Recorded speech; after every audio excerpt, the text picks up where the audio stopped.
Орусиядагы кыргыз мигранттардын банк эсептери тоңдурулганы тууралуу маалыматтар тароодо. Бул 5 февралдан баштап иштей баштаган депортация режимине байланыштуу болууда. Урматтуу мекендештер, контролдук списокко түшүп калган жарандардын карталарын блокировка кыла баштады деп кечээ күнү биз толук видео телеграм каналдан чыгарганбыз. Ошол боюнча разблокировканы кандай кылыш керек азырынча толук маалыматтарды тактап атабыз. Өткөн жылы Орусиядагы кыргыз мигранттардын саны дээрлик 2 эсе кыскарып, бирок алар которгон акчанын көлөмү өскөн. Эмгек мигранттарынын экспортеру болгон Кыргызстан эмне үчүн жумушчу күчүн сырттан жалдап калды? Кыргызстанда жумуш уруксатына ээ болгон чет өлкөлүктөрдүн сап башында Пакистан, Бангладеш, Индия, Туркия, Өзбекстан жарандары. Дүйнөдө жасалма интеллект жарышы күч алып, Америка, Европа жана Кытай AI тармагындагы биринчилик үчүн атаандаштыгын ачык жарыялоодо. Жасалма интеллект эмгек рыногунун ландшафтын тез өзгөртүп, жаңы мүмкүнчүлүктөр менен катар олуттуу чакырыктарды жаратууда. Жаңы шарттарга ылайыкташуу үчүн өмүр бою окуу жана көндүмдөрдү өздөштүрүү зарыл. Необходимость постоянно повышать свою квалификацию. Өмүр бою окуу, жаңы кесиптерди, жаңы көндүмдөрдү өздөштүрүү зарыл болуп турган азыркы учурда формалдык эмес секторду колдоо талап кылынат. Поддерживать неформальный сектор. Капитал командасы алда миграция жана эмгек рыногундагы тенденцияларга сереп салат. Биз менен болуңуз. Орусияда иштеген бир катар кыргыз мигранттары банк эсептери менен көйгөй болуп жатканына даттанууда, деп жазып чыкты Кактус Медиа. Басылма менен байланышкан мигранттар банк эсептеринде ар кандай суммада акча бар экен жана алар акчаларын жоготуп алууга кооптонуп жатканын айткан. Орусиянын ички иштер министрлигинин сайтындагы маалыматка ылайык 5 февралдан тартып Орусияда мыйзамдуу негизинде жүрүүгө укугу жок чет элдик жарандар менен жарандыгы жок адамдарга депортация режими колдонулууда. Мындай жарандар көзөмөлдөнгөн адамдардын реестрине киргизилет. Эл арасында аны боз тизме, кызыл тизме, жарым жартылай мыйзамсыз мигранттардын тизмеси деп аташат. Бул режимге кирген чет элдик жарандар Орусиядан чыгып кетиши же өлкөдө жашоого укуктук негизи алышы керек. Бул маселе чечилмейинче аларга бир катар чектөөлөр киргизилет. Мындай чектөөлөрдүн бири мигранттардын банк эсептерин бөгөт коюу. 5 февралдан тартып орус банктар депортация режими колдонулган чет элдик жарандар жана жарандыгы жок адамдарга эсеп ачууга тыюу салынган. Эсеби барларга 30 000 рубльден ашык накталай акча алууга тыюу салынган.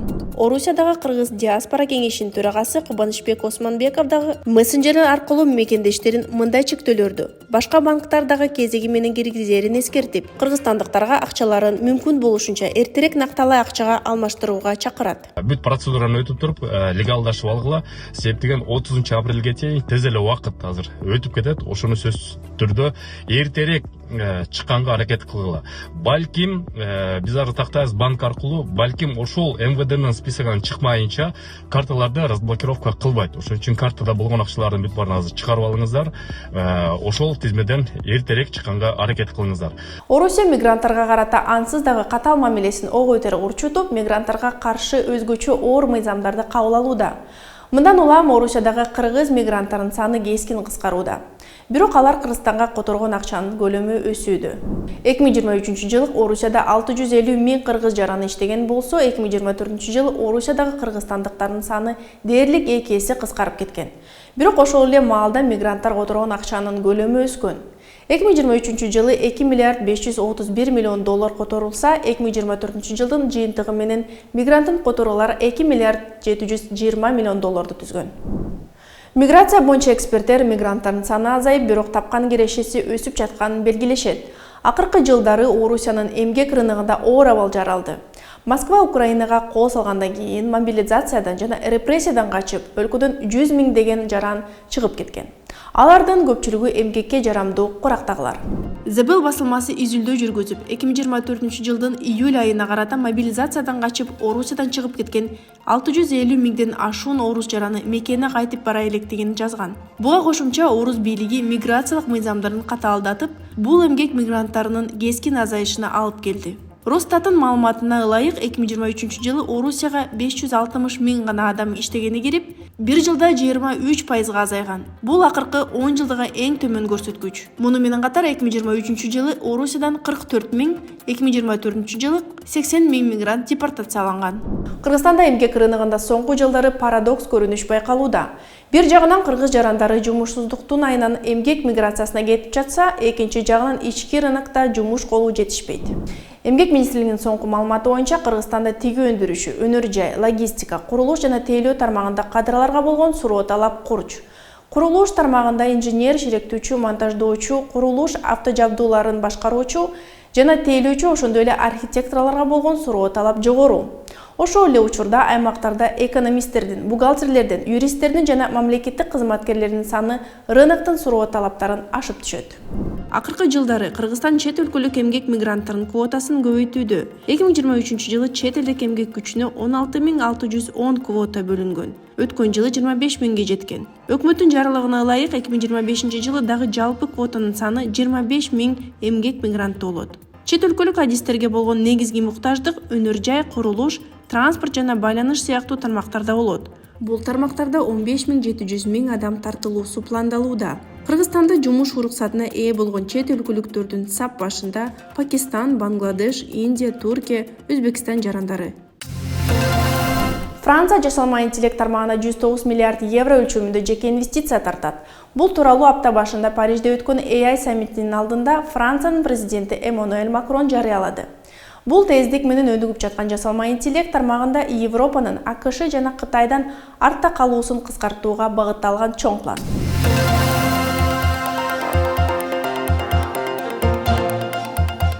Кытайдын DeepSeek чатботунун пайда болушу дүйнөлүк рынокты шок кылып, инвесторлордун силикон өрөөнүндөгү технологиялык гиганттардын лидерлиги жөнүндөгү баалоорду кайра карап чыгуусуна негиз болууда. DeepSeek чатботунун башкалардан негизги айырмасы ал ачык кодтуу.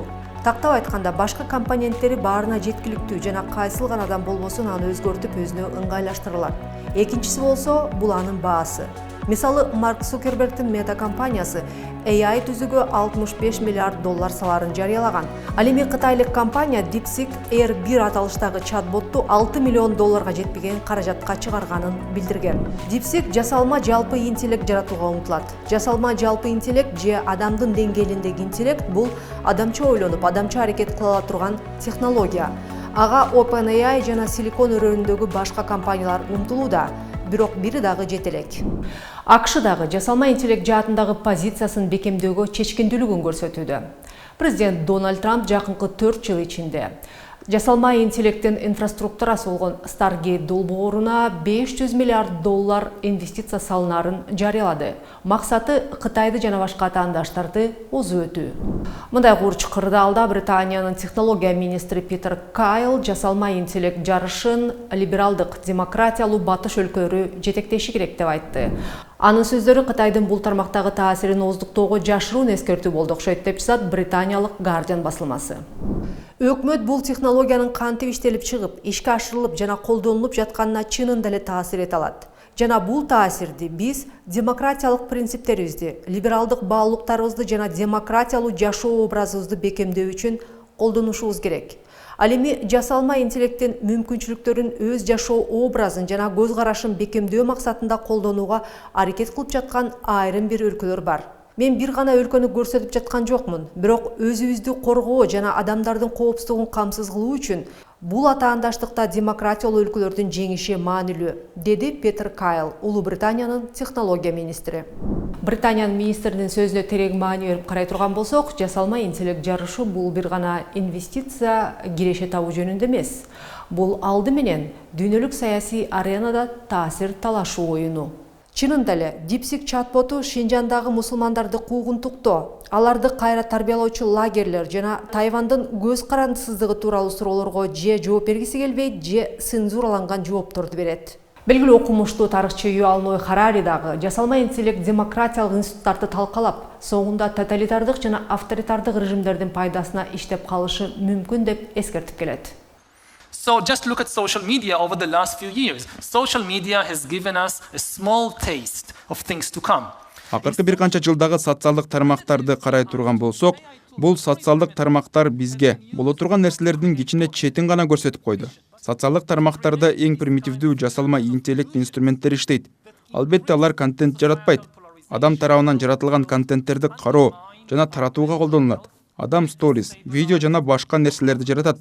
Ал эми жасалма интеллект кайсы сторис, кайсы видео биздин көзүбүзгө көрүнүп, кулагыбызга угуларын, кайсынысына көбүрөөк көңүл бура турганыбызды чечет. Эгер биз AI боюнча жарышты акырындатпасак, анда биз эмне болуп жатканын түшүнүүгө да, мындай өтө күчтүү технологияны тескөөгө дагы мүмкүнчүлүгүбүз жок болуп калуусу мүмкүн. Демократиянын өзөгү бул сүйлөшүү жана талкуу. Демократия бул ачык талкуу. Ал эми диктатура бир адам бардык нерсени чечүүсүн билдирет. Ал эми демократиядагы талкуу тилден көз каранды. Эгер жасалма интеллект ошол тилди өздөштүрүп алса, анда ал биздин маанилүү коомдук талкууларды, аны менен кошо демократияны жок кылат. Эгер биз ошол хаостун башталышына жол берсек, аны демократиялык жол менен чечүүгө өтө кеч болуп калат.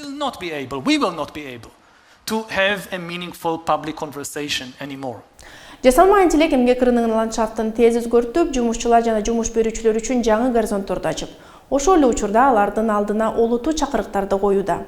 Акыркы маалыматтар жана изилдөөлөр AI эски кесиптери гана өзгөртпөстөн ар кандай тармактарда жаңы мүмкүнчүлүктөрдү жаратарын көрсөтүүдө. 2023 жарыяланган отчетторго ылайык, айрым тармактардагы жумуш орундарынын 60% жакынкы 10 жылдыкта автоматташтырылышы мүмкүн. Бул биринчи кезекте кайталанма жана монотондуу жумуштар менен байланышкан тармактар. Мисалы өндүрүш, кампа логистикасы жана бухгалтерия. AI тапшырмаларды тезирээк жана так аткарылат. Бул компаниялар үчүн өндүрүмдүүлүктү жогорулатууга жана чыгымдарды азайтууга жардам берет. Автоматташтыруу коркунучуна карабастан, AI маалыматтар, программалык камсыздоону иштеп чыгуу, долбоорлорду башкаруу жана технологиянын этикасы сыяктуу тармактарда жаңы жумуш орундары дагы жаралат. Изилдөөлөр көрсөткөндөй, 2030 жылга карата жасалма интеллект жана маалымат менен байланышкан кесиптердин саны 20-30% өсөт.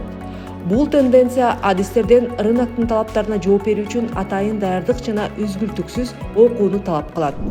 Сейчас человек чаще расположен менять профессию в течение своей жизни. Азыркы замандын талабына жараша адамдар өз өмүрүндө көбүрөөк кесип алмаштырууга умтулушат же муктаж болушат. Ал тургай бир кесиптин чегинде калса дагы прогресс жана технологиялык инновациялар адамдарды ар дайым тенденцияда болууга, жаңы көндүмдөрдү өздөштүрүүгө мажбур кылат. Дал ушул суроотулапка формалдык эмес билим берүү сектору жооп бере алат. Биздин долбоор формалдык эмес секторго көңүл бурганын негизги себеби бул тармактын өтө ийкемдүү жана тез реакция көрсөтө алган жөндөмүнө байланыштуу. Өмүр бою окуу, жаңы кесиптерди, жаңы көндүмдөрдү өздөштүрүү зарыл болуп турган азыркы учурда формалдык эмес секторду колдоо талап кылынат. Жеке билим берүү провайдерлери адатта эмгек базарына көбүрөөк багытталган. Алар эмгек базарындагы тренд тенденцияларга такай көз салып, алардын курстары, кызматтары адамдарга керектүү болуш үчүн иш берүүчүлөргө керек болгон кесиптерди иштеп чыгып жатышат. Профессии, которые работодателям нужны. Жасалма интеллекттин жумуш орундарында колдонулушунун өсүшүнө байланыштуу жумуш берүүчүлөр аналитикалык жана технологиялык көндүмдөргө ээ кызматкерлерди көбүрөөк издеп жатышат. Ошондой эле чыгармачыл, сынчыл ой жүгүртүү жана командада иштөө жөндөмү сыяктуу жумшак көндүмдөрдү өнүктүрүү маанилүү. Анткени аларды технология менен алмаштыруу кыйын болот. В условиях миграции, тем более, да, Глобалдашуу процессинде миграция күч алууда. Миграция шартында адам башка өлкөгө ишке барат. Ал жерде өзүн жумушчу катары позициялоо, резюме түзүү, маектешүү, мунун баардыгы тең коммуникациялык көндүмдөрдү талап кылат. Мындан тышкары, жалпы эле эмгекке болгон мамиле өтө маанилүү. Бизде тилекке каршы эмгек маданияты, корпоративдик этика, жоопкерчиликти өнүктүрүү боюнча көп иштер артта калды. Бул жерде иш берүүчүлөрдүн өз кызматкерлерине болгон жоопкерчилиги, ошондой эле жумушчулардын өз ишине, иш берүүчүнүн алдындагы милдеттемелерин так аткаруу жоопкерчилиги маанилүү. Жалпылап айтканда, эмгек маданиятын калыптандыруу бул дагы бир маанилүү багыт. Ал боюнча көп иштерди жасоо зарыл. Над которым нужно много работать. AI ошондой эле эмгек рыногунун глобалдашуусуна өөлгө түзөт. Компаниялар дүйнөнүн ар кайсы бурчунан адистерди жалдап алуу мүмкүнчүлүгү бар. Бул эмгек рыногунун атаандаштыкка жөндөмдүүлүгүн талап кылат. Бирок бул глобалдашуу өнүккөн өлкөлөр жаңы технологияларга тезирээк ыңгайлашып, аларды өз пайдасына колдоно алышына байланыштуу теңсиздикти күчөтүшү мүмкүн. В прошлом году наш проект провел исследование осведомленности и удовлетворенности. Өткөн жылы биздин долбоор Кыргызстандын калкынын кесиптик билим берүү мүмкүнчүлүктөрү жөнүндө канчалык кабардар деген изилдөө жүргүзгөн. Изилдөөнүн жыйынтыгы көрсөткөндөй, шаар тургундарынын 46% өздөрү үчүн кандай билим алуу мүмкүнчүлүктөрү бар экенин биле беришпейт. Ал эми аймактарда болсо, калктын 63%дан ашыгы бул туурасында маалыматы жок. Башкача айтканда, калктын жарымынан ашыгы мындай маалыматка ээ эмес. Ал эми бул өтө зарыл. Бул экономикалык жактан дагы пайдалуу. Эгер адамдар кошумча билим алса, көбүрөөк квалификацияга ээ болуп, биринчи кезекте өздөрү үчүн жакшы шарттарды түзө алышат. Бул бир гана Кыргызстандын ичиндеги эмгек рыногунда атаандашуу эмес, глобалдык эмгек рынокто атаандашуу жөнүндө сөз болуп жатат. Глобалдашуу жана цифровизация айрыкча технологиялардын өнүгүшүнө байланыштуу. Учурда Бишкек, Каракол, Ош же Нарында олтуруп алып эле көптөгөн жаштар батыштык компанияларга логист катары иштеп, башка өлкөлөрдөн киреше табышууда. Бул адам үчүн көбүрөөк мүмкүнчүлүктөрдү ачат. Формалдык эмес билим берүү, формалдуу билим берүү, жалпысынан өмүр бою билим алуу бул адамдар үчүн көбүрөөк мүмкүнчүлүктөрдү ачат. Өлкөнүн экономикасы үчүн дагы бул маанилүү. Анткени көптөгөн иш берүүчүлөр, ири ишканалар азыркы учурда биринчи кезекте квалификациялуу кадрлардын жетишсиздигине даттанып келишет. Эгерде биз ишканалардын суроо талабын сезип, тез жана оперативдүү түрдө компаниялар үчүн кадрларды даярдоо системасын иштеп чыксак, анда жалпысынан экономиканын өндүрүмдүүлүгү жогорулайт. Демек, экономика У өсөт. нас по секторам повысится и, соответственно, экономика в целом.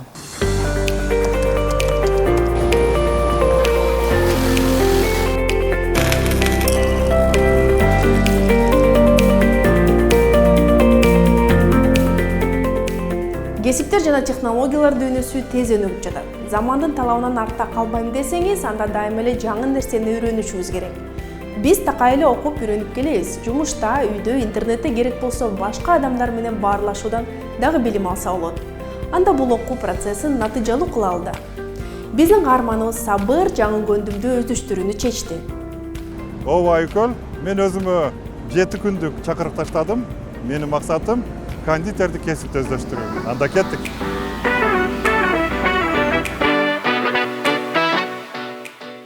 Бүгүн биринчи күн, мен кулинардык студиядамын. Мен алына турган шаймандардын кээ бирлерин мен үчүн жаңылык болуп турат. Бирок мен жаңычылыктан корко турган адам эмесмин.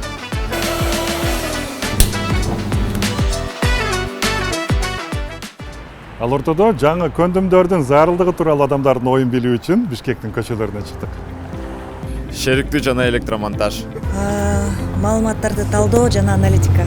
Даамдуу кофе жасаганды үйрөнгүм келет. Ландшафт дизайны. Туристтик гид. Жакшындан да сурап көрөлүк. Сиз дагы жаңы кандай бир нерселерди үйрөндүңүз? Мен ошо болгону күнүнө 2 саат уктасам жакшы болмок эле. Дүйнө укмуштуудай ылдамдыкта өзгөрүүдө. 2030 жылга чейин 85 миллион жумуш орундары жок болуп, бирок ошол эле маалда 97 миллион жаңы жумуш орундары пайда болот. Адам жашоосунда орточо эсеп менен 5-7 жолу кесибин алмаштырат. Демек, тынымсыз окуу, улам жаңы нерселерди үйрөнүү замандын талабы. Баса, Сабырдын иши кандай жүрүшүп жатты экен? Бүгүн мен Садаттан кондитердик сабак алам. Садат, эмнеден баштайбыз? Эң башкысы керектүү азыктарды даярдап алдык. Алтын грин алмасы окшойт. Көп адамдар ушул теркадан өткөргөндө зергиштүү деп жаман көрүшөт.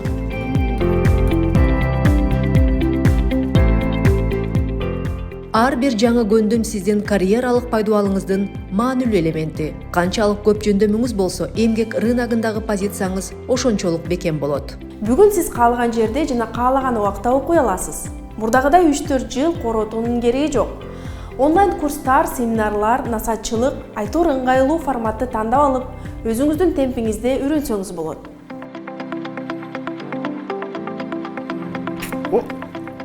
Ушуну бекер кылдым окшойт. Этияттык керек. Кондитердик, адистиктин бир аз сырларын үйрөнүп калгандай болдум. Монтип алсаңар, колго жагышпайт экен. Билим күч, ал эми тастыкталган билим андан дагы күчтүү. Валидация жана сертификация сиздин көндөмдөрүңүздү жөн гана тастыктап койбостон, муну менен сиз эмгек базарындагы атаандаштыкка жөндөмдүүлүгүңүздү жогорулатып, жаңы мүмкүнчүлүктөрдү ача аласыз. Мен кесибим боюнча филологмун. Азыр кооперативдик көндүмдөрдү үйрөнүп алып, жалгыз пенсиянын көзүн карабай, кошумча кирешем бар. Мен видео монтаждоо боюнча курсум бүткөм. Азыр YouTube каналымды ачып, акча таап атамыз. Саламатсызбы? Мен повармын. Мен гултенсиз курсумду окуп бүтүп, менюмду кеңейтип, жаңы каталар таба баштадым. Мен программалоону 50 жашымда үйрөнгөм, ошол боюнча азыр үйдө иштеп атам. Эч кеч эмес. Үйрөнсөңөр болот.